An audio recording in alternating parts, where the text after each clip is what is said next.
Mexico is often considered a transit country for migrants. It's the territory Central Americans must cross to get to the United States. But many generations of migrants have made Mexico their home.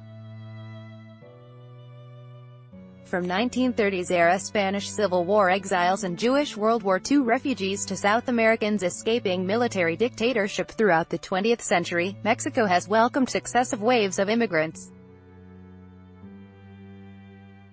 In 1948, during the drafting of the Universal Declaration of Human Rights, the founding document of the international human rights system, Mexican delegate Pablo Campos Ortiz advocated for a very broad conception of asylum.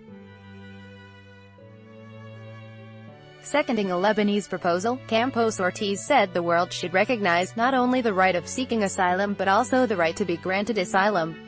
Asylum rights. Mexico and Lebanon lost that debate. The 1951 Convention for Refugees and subsequent agreements require that signatory countries offer asylum to migrants who can prove they have a credible fear of certain kinds of persecution, as demonstrated by U.S. Attorney General Jeff Sessions' recent exclusion of domestic abuse as grounds for asylum. They are not obliged to accept all applications. Mexico provides an exception to that rule, in law, if not in practice. It took almost 60 years, but in August 2016, a Campos-Ortiz-inspired amendment to the Mexican Constitution recognized migrants' right to seek and be granted asylum. The amendment proposal, called Mexico a country of refuge. The next year, Mexico City approved a local constitution declaring itself a sanctuary city where authorities will prevent, investigate, sanction and offer reparations for human rights violations. As a human rights scholar and immigrant, I have watched Mexico's 2018 presidential election season closely. Would any candidates take a page out of Donald Trump's playbook and demonize Central American migrants for political gain?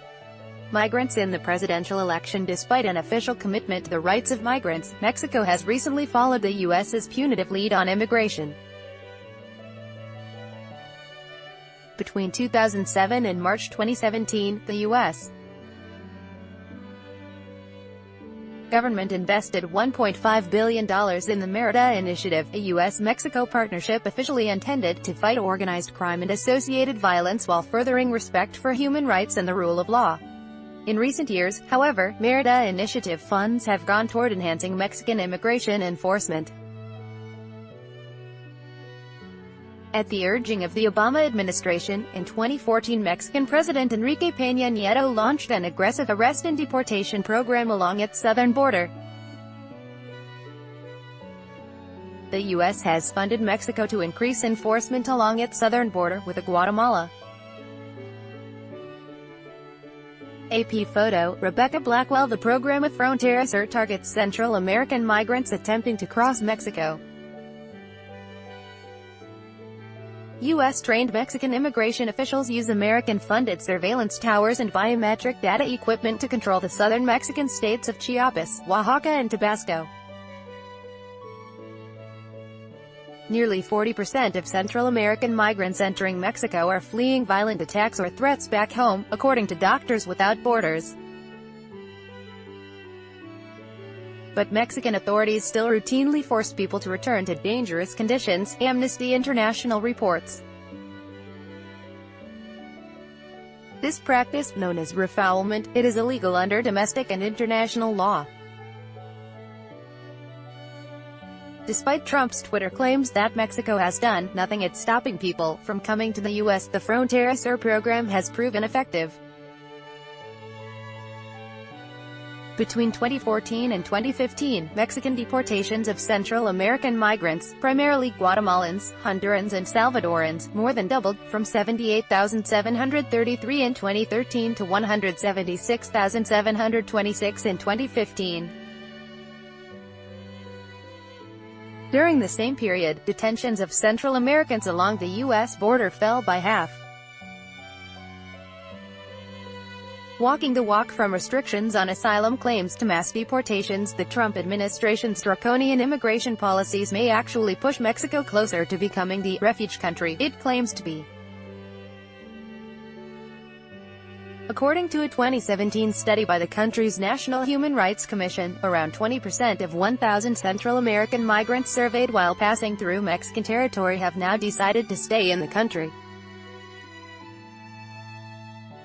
Border Patrol detained some 351,000 people attempting to cross illegally into the U.S. in 2017, down from 600,000 in 2016. That has made migrants a hot topic in the lead-up to Mexico's July 1 general election, but not in the way that might be expected. Presidential candidates have been sympathetic to their plight. During the second presidential debate, which aired on May 21, an audience member from the border city of Tijuana asked the four candidates how they would improve Mexico's outrageous treatment of undocumented Central Americans. Frontrunner Andrés Manuel López Obrador, from the Morena Party, answered that he would stop doing the U.S.'s dirty work on immigration if elected. López Obrador proposed instead an alliance for progress between the U.S., Mexico, Canada and Central America to foster regional job creation, economic development and security, thus reducing the need to migrate. He did not explain how he would persuade Trump to join. Candidate Ricardo Anaya, who heads an unusual left-right alliance between the Progressive Revolutionary Democratic Party and the Conservative National Action Party, said Mexico must be the moral authority on immigration. It should treat Central American migrants the way Mexicans would like to be treated in the U.S., justly and humanely. Even José Antonio Meade, from President Peña Nieto's Revolutionary Institutional Party, acknowledged that criminals, economic migrants and victims of violence are different groups of people and should treat it as such. Rebuking Trump in a rebuke to a Trump administration policy of separating migrant children from their parents, Meade added that unaccompanied minor migrants should be offered special health services and legal protection. Not even independent Jamie Rodriguez, a political renegade who once suggested that Mexico could fight crime by chopping off drug traffickers' hands, has taken a hard line on immigration. He proposed making the southern state of Chiapas a Mexican California, evidently meaning a place where low-paid migrant workers would help drive the local economy.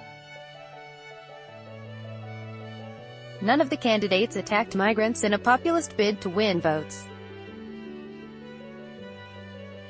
But none addressed the gap between Mexico's treatment of Central American migrants and its refuge country status, either.